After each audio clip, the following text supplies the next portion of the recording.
রাবণের সীতাহরণের আগে আসল সীতাকে কোথায় লুকিয়ে রাখা হয়? পিতৃসত্য পালনের জন্য রামচন্দ্র 14 বছরের জন্য বনবাসে যেতে মনস্থির করলে পত্নী সীতা এবং ভাই লক্ষ্মণ তার সঙ্গী হন।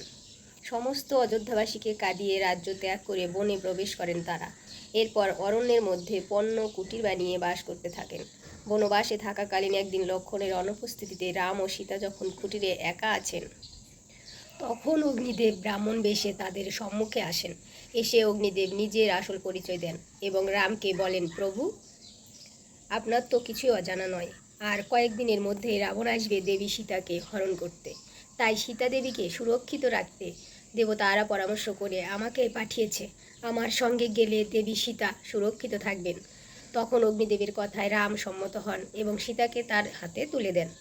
অগ্নিদেব তখন মায়া দ্বারা ছায়া সীতা তৈরি করেন এবং সেই ছায়া সীতাকে রামের কাছে রেখে আসল সীতাকে নিয়ে চলে যান।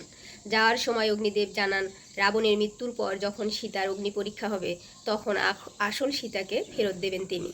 এই পুরো ঘটনাটি এতটাই গোপনে ঘটেছিল যে লক্ষ্মণ পর্যন্ত জানতেন না আসল সীতা অগ্নিদেবের কাছে আছেন। এই ঘটনার কিছুদিন পরে রাবণ ছলনা করে এসে সীতাকে হরণ করেন। ব্রহ্মবৈবর্ত পুরাণ।